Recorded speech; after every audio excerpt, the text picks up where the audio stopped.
So what kind of things cause people to develop anxiety? Well, that's a really good question, and actually is really hard to answer, because individual difference means that what's true for one person might be completely different for another. Psychology and psychiatry early on spent a lot of time focusing on what has caused this, why do we think this has happened? But unfortunately that varies so much from person to person that it's hard to develop a treatment around it.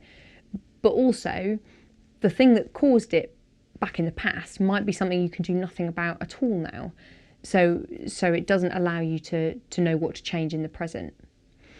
We've made a lot of leaps and bounds with anxiety treatment now that we instead focus on, why am I still anxious? What's keeping it going in the here and now?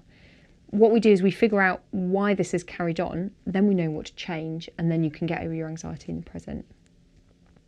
So in terms of thinking about what keeps an anxiety going, a really, really important thing to look at is avoidance.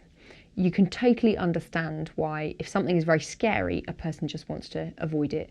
Or if they're stuck in that situation, run away and escape from the situation. The problem with avoidance is two things, really. The first is you never find out that the thing is not dangerous. So that belief never gets updated or changed. The second thing is that you never habituate to the fear. Habituation is a really clever mechanism built into our threat system, so it knows when to switch off. Let's talk about that lion again. Let's say I see some animal that looks a bit like a lion. I've never actually seen it before, but that's the most similar thing I can think of. You can understand that immediately I'm going to feel really, really anxious, and that is sensible and that is safe. But over time, as I figure out that it's not actually dangerous to me, I need to be able to switch off my anxiety and my threat system and go about my day. I need to go back to collecting food or whatever I was doing before. So that's what habituation is. If you're in a situation for a while, nothing bad has happened, your threat system realises and just switches off. If somebody's avoiding all the time, they never get to that point. So they remain anxious about that thing. In fact, it goes even further. If you run out of a terrifying situation, you feel relief. That's negative reinforcement. That's taking away something that was really horrible. And of course, what we know about reinforcement is you're then going to do that behaviour over and over again. So people can get quite stuck in a cycle of avoidance when what they really need to do is go and face the situation. That means that one major treatment for anxiety is graded exposure. Starting off with something a bit scary, building up your confidence, realising you can cope, and building up and doing more and more scary things as you go along, until you can completely face your fear.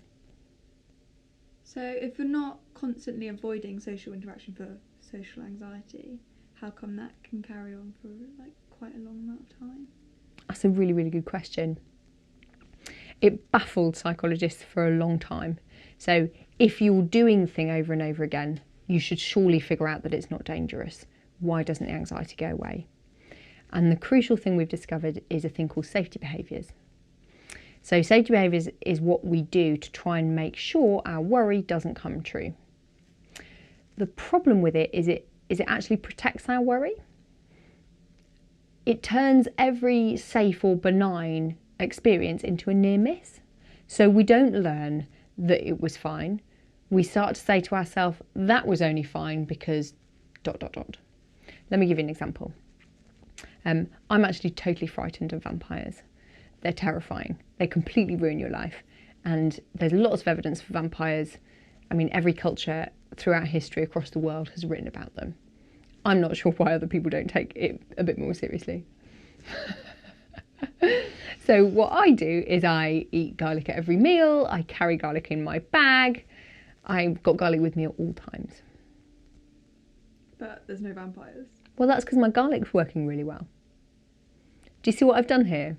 Yeah. So instead of starting to realise that my belief was wrong all along, I'm starting to give credit to the behaviours I'm doing. So I think I'm mainly safe because I'm doing those things. Does that make sense? Yeah.